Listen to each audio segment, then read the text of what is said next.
Recentemente, o nosso querido Serjão, o cientista, geólogo, doutor em geofísica, Sérgio Sacani, tem tido debates acalorados sobre as teorias que buscam explicar como a vida surgiu. Em especial, a teoria da evolução é um tópico muito discutido nesses debates. Tem tido um hype crescente sobre esse assunto. Quem é que não gosta de saber mais sobre as teorias que explicam a vida, não é mesmo? Nosso querido Sérgio, embora seja um cara bem pacífico, tem ficado bem irritado, aparentemente. É bem verdade que poucas teorias têm tentado desafiar a teoria da evolução, e isso é importante para o avanço do nosso conhecimento. Vale lembrar que a ciência não é a única forma que temos de obter conhecimento, isso é verdade. Mas, quando se trata de ter um jeito padrão de fazer as coisas que qualquer um vai conseguir replicar, digamos, fazer em casa, então esse é o método científico. Aí sim, estamos falando do método científico. Você pode aprender apenas por observação e você pode fazer inferências baseadas somente nas suas percepções sobre o mundo, baseado nos 5 órgãos do sentido: tato, paladar, audição e por aí vai. Mas o método científico tenta ser uma proposta em que nela, se você seguir a receita que um determinado cientista deixou, você vai conseguir fazer o mesmo que ele fez. É bem como uma receita de bolo mesmo. Mas, por outro lado, as pessoas com quem o Serjão tem debatido levam muito em conta a teoria bíblica, que não deve ser misturada de qualquer maneira com a ciência, porque são coisas separadas, afinal. Alguém pode muito bem usar a ciência e ser religioso. No vídeo de hoje eu vou explorar um pouco sobre esse assunto e você vai entender qual a posição da psicologia e mais, a psicologia evolucionista sobre esse assunto. E vamos tentar trazer algumas evidências consideradas por aqueles que estudam como os comportamentos acontecem da forma que acontecem, por que fazemos o que fazemos e até que ponto a seleção natural de Darwin e a teoria evolutiva também de Darwin pode ser usada nessa área de estudo. Vamos ousar ainda mais. Vamos tentar verificar, contrastar a teoria da evolução e a teoria do design inteligente utilizando aí essas ideias da psicologia, certo? Roda a vinheta.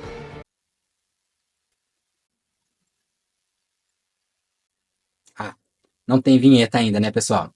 Se inscreve no canal para apoiar o meu trabalho, assim poderemos trazer mais conteúdo relevante para que você, que gosta de ciência, de psicologia e afins, saiba mais sobre o assunto e a gente consiga colocar uma vinheta bem legal aqui. Devemos começar por o que é psicologia evolucionista e o que é a teoria do design inteligente. A psicologia evolucionista é um campo interdisciplinar que busca compreender a mente humana como um produto da adaptação ao ambiente ancestral, ou seja, um ambiente que aqueles familiares que estão bem longe na genealogia viveram. Ou seja, na psicologia evolucionista, os cientistas partem da ideia de que todos nós temos um ancestral comum. Para apoiar essa visão, algumas evidências são utilizadas, e já eu falo sobre elas.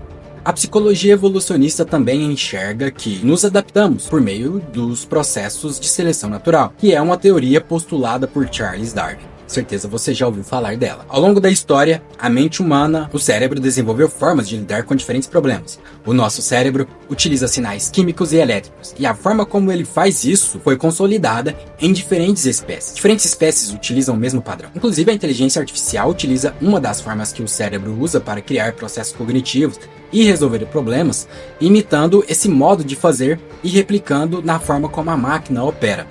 A forma como o nosso cérebro faz isso provavelmente passou por diversas alterações, e acredita-se que a forma do cérebro operar que temos hoje é fruto da seleção natural. Ou seja, se o nosso cérebro usa um neurotransmissor como a dopamina para produzir a aprendizagem, enxergamos que esse neurotransmissor foi selecionado pela seleção natural para realizar esta função. E, consequentemente, aquelas pessoas cujo cérebro não usava a dopamina como neurotransmissor, com o passar do tempo, foram desaparecendo. Um fato importante sobre esse mecanismo é que nem sempre uma evolução vai substituir alguma outra função. Por exemplo, dentro de uma espécie que mutou, poderia ter um animal que apresentou um novo transmissor e passou essa característica para sua geração. Então, agora existem membros da sua espécie que possuem essa nova característica e membros que não. Ou seja, não há uma regra que sem a nova mutação, os seres irão desaparecer.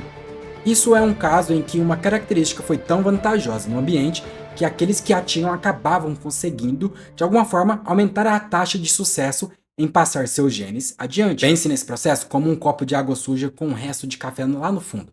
Se você enche o copo sujo de café com água limpa, com o passar do tempo só haverá água limpa. E olha só, se você quer aprender mais sobre neurociências e psicologia, eu vou deixar o link para acessar o meu curso aqui na descrição do vídeo.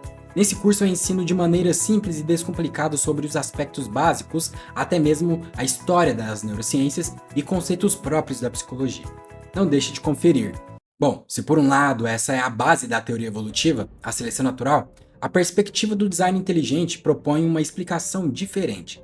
Essa visão sugere que aspectos do universo e da vida são melhores explicados por uma causa inteligente, ou seja, por uma inteligência superior que criou a vida, em oposição às explicações puramente naturais, como a evolução biológica proposta pela teoria da seleção natural e teoria da evolução de Charles Darwin. Um detalhe importante dentro da teoria do design inteligente é que, para alguns cientistas que apoiam essa teoria, essa criação não se deu por meio da evolução. Alguns estudiosos que apoiam o design inteligente, como Marcus Eberlin, acreditam na versão bíblica, em que o homem foi criado instantaneamente. Os animais foram criados instantaneamente, assim como o homem. Portanto, para aqueles que aceitam a teoria bíblica, não há a possibilidade de aceitar que a teoria da evolução esteja correta, pois isso se oporia à visão bíblica. Cabe lembrar que a ciência não busca questionar a existência de Deus e nem mesmo provar. Acontece que recentemente esse assunto ganhou relevância e cientistas e fiéis têm debatido sobre o assunto, tentando olhar à luz da ciência como tudo poderia ter acontecido. Uma das ideias apontadas pela teoria do design inteligente foi chamada de complexidade irredutível. Para essa ideia, alguns sistemas biológicos, como o flagelo bacteriano, que são citados como exemplos de complexidade irredutível, onde todas as partes do sistema são necessárias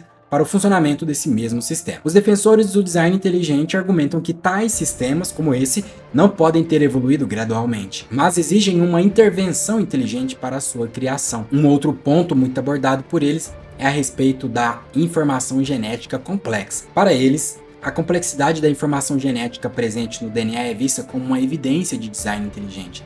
Os defensores dessa visão argumentam que a informação contida no DNA é tão complexa e específica que é altamente improvável que tenha surgido por meio de processos aleatórios, mas, em vez disso, sugere um designer inteligente por detrás da vida na Terra. Bom, até aqui falamos de alguns pontos defendidos pela galera do design. Agora vamos ver algumas ideias que contribuem para sustentar a hipótese da teoria evolutiva. A teoria evolutiva conta com registros fósseis e com a anatomia comparada. O registro fóssil fornece evidências de formas de vida antigas e como elas mudaram ao longo do tempo. A transição gradual entre espécies podem ser observadas a partir de fósseis encontrados em camadas geológicas mais antigas para formas de vida mais complexas em camadas mais recentes. Isso apoiaria a ideia da evolução ao longo de milhares de anos. A ideia é simples. Camadas geológicas mais antigas possuíam fósseis de certas espécies menos complexas. Camadas geológicas mais recentes possuem fóssil de organismos mais complexos. E de forma bem grotesca, essa é a ideia de evidências fósseis encontradas em camadas geológicas. A anatomia comparada. A comparação das estruturas anatômicas entre diferentes espécies revela padrões de semelhanças que sugerem a ancestralidade comum entre nós. Por exemplo, a semelhança na estrutura óssea das nadadeiras de baleias e asas de morcegos apontam para uma ancestralidade compartilhada entre mamíferos terrestres e aquáticos. Por exemplo, um gênero extinto de dinossauro que viveu durante o período Jurássico, há cerca de 150 milhões de anos. Esse animal é considerado por muitos como o elo perdido entre dinossauros e pássaros, porque apresenta características de ambos os grupos. Os fósseis fornecem evidências diretas da vida antiga na Terra e como ela mudou ao longo do tempo. A análise da sequência de fósseis em camadas geológicas então revela uma progressão gradual nas formas de vida simples para as formas mais complexas, apontando para a ideia da evolução ao longo de bilhões de anos. Com muita frequência, quem acredita no design inteligente argumenta que é uma coincidência ou que a probabilidade de a vida ter surgido de forma aleatória, como é proposta pela teoria da evolução, é muito baixa e por isso alguém deve ter criado a vida, pois ela é muito complexa. Apenas olhando para as semelhanças entre as diferentes espécies, de forma intuitiva, é possível correlacionar tais similaridades com a hipótese da teoria evolutiva. E foram exatamente essas similaridades que levaram Darwin a iniciar a sua hipótese sobre a seleção natural. O livro de Darwin, intitulado A Expressão das Emoções no Homem e nos Animais, de 1872, pode ser considerado um precursor da psicologia evolucionista, Este livro é um marco importante porque explora as origens evolutivas das expressões emocionais em humanos e em animais, fornecendo ideias e insights sobre a continuidade entre espécies e a adaptação das emoções ao longo da história evolutiva. Darwin observou e comparou as expressões faciais e corporais de humanos e de animais, destacando semelhanças notáveis entre eles. Ele argumentou que muitas das expressões emocionais que são compartilhadas entre humanos e animais têm origens evolutivas comuns. Darwin propôs que as expressões emocionais evoluíram como adaptações que ajudam na sobrevivência e na comunicação entre os membros de uma espécie. Por exemplo, ele sugeriu que expressões como o sorriso e o choro têm raízes evolutivas em comportamentos primitivos de submissão e apego. Darwin argumentou que muitas expressões emocionais são universais entre diferentes culturas humanas e isso sugere que elas têm bases biológicas evolutivas compartilhadas. Essa ideia de universalidade das expressões emocionais apoia a noção de uma origem evolutiva comum. Uma das teorias de Darwin que ficou tão famosa quanto a teoria da evolução das espécies é a seleção natural. A seleção natural em si é parte importante da evolução, pois ela nos dá a ideia de como é possível que certas características novas sejam tão importantes para a variedade de espécies. Se uma espécie adquiriu a capacidade de suportar um frio de menos 10 graus, se por acaso houver um cataclisma e o mundo ficar gelado, essa população que adquiriu tal habilidade viverá, enquanto que aquele sem essa capacidade morrerá. De forma geral, a teoria da seleção natural exige que os comportamentos dos animais e dos humanos em geral maximizem a reprodução dos seus genes, mesmo que de forma indireta. E ok, mas a adaptação biológica não precisa ser perfeita. Darwin entendeu bem a questão e gastou muita energia argumentando isso. Ele dizia com frequência que as adaptações não são perfeitas. Darwin compreendeu que bastava que a adaptação biológica fosse melhor que as adaptações alternativas. Darwin disse isso especialmente porque havia um teólogo que falava que a natureza era uma criação divina perfeitamente adaptada ao meio ambiente. Para Darwin e sua teoria, a natureza era incrivelmente adaptada, mas mesmo assim caberia a imperfeição. Uma série de experiências foram capazes de demonstrar a imperfeição de um designer inteligente. Fizeram uma experiência que esclareceu como uma gansa reconhece os seus filhotes, e isso demonstrou como a natureza, embora adaptada, não é perfeita. Num experimento, cobrinhas foram colocadas no ninho de uma gansa e tocou uma gravação do som da vocalização desses filhotes de ganso. Neste caso, a gansa tentou alimentar as cobrinhas como se fossem seus filhotes. Na outra parte do experimento, deixaram essa gansa surda. Então, a gansa matou os próprios filhos. Ficou evidente que a maneira como a gansa reconhece os filhotes é via a vocalização. A adaptação não é perfeita, a gansa pode se enganar. Mas, na grande maioria dos casos, o mecanismo psicológico funciona muito bem. Da mesma forma, as adaptações do ser humano também nem sempre são perfeitas. No nosso passado, fazia sentido dar importância para doces e gorduras, pois doces são ótimas fontes de energia para o organismo que podem ser usados de maneira rápida e a gordura poderia ser usada como fonte de energia mais tarde, o que era essencial, até porque não conservávamos os alimentos em geladeiras. Ou seja, doces e gorduras eram escassos, mas importantes. Assim, quem possuía genes que influenciavam nesse comportamento passaram eles adiante de maneira tão proeminente que hoje toda uma população tem essa tendência ao se comportar.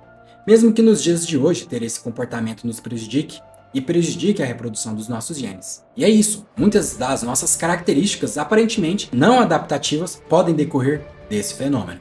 Experimentos como esses são comuns na psicologia social, na qual pesquisadores encontram ilusões óticas, auditivas ou táteis, além de outros truques baseados em situações sociais para demonstrar como nós humanos somos influenciados e podemos nos comportar de forma nada adaptativa. Ora, quando levamos em conta a evolução e que as adaptações são sucessivas, graduais e aleatórias, esperamos que certos sistemas sejam falhos e outros extremamente adaptativos, que questionam a perfeição da criação ou do design inteligente. Assim, no mínimo, devemos assumir que o designer que criou a vida não seja perfeito ou que essa perfeição não precise ser atribuída à vida terráquea. A imperfeição da adaptabilidade se estende a nós humanos. Tanto é que foram identificadas centenas de vieses que prejudicam o nosso raciocínio e as nossas reações a eventos.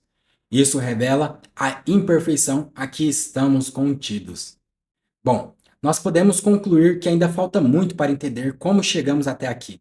Mas recorrer a milagres numa explicação nunca ajuda a ciência. Se afirmarmos que um ser inteligente criou tudo, é arriscado pararmos de buscar respostas. Além disso, mais do que questionar a teoria evolutiva, é necessário que aqueles que questionam apontem uma teoria aceitável oposta. Não devemos nos cegar para as possibilidades, como a possibilidade de que a evolução ocorreu da forma como as teorias recentes apontam. Mas, se alguém te critica sem apontar como melhorar, essa crítica não serve para muita coisa, não é mesmo? Assim, é sempre importante sermos céticos e questionar tudo antes de mais nada, ao mesmo tempo em que nos permitimos explorar novos caminhos. Bom, esse é um tema vasto, e se você quer saber mais sobre isso, não deixe de comentar. Deixe sua opinião também, será sempre um prazer debater sobre assuntos científicos. Um abraço, até a próxima, fui!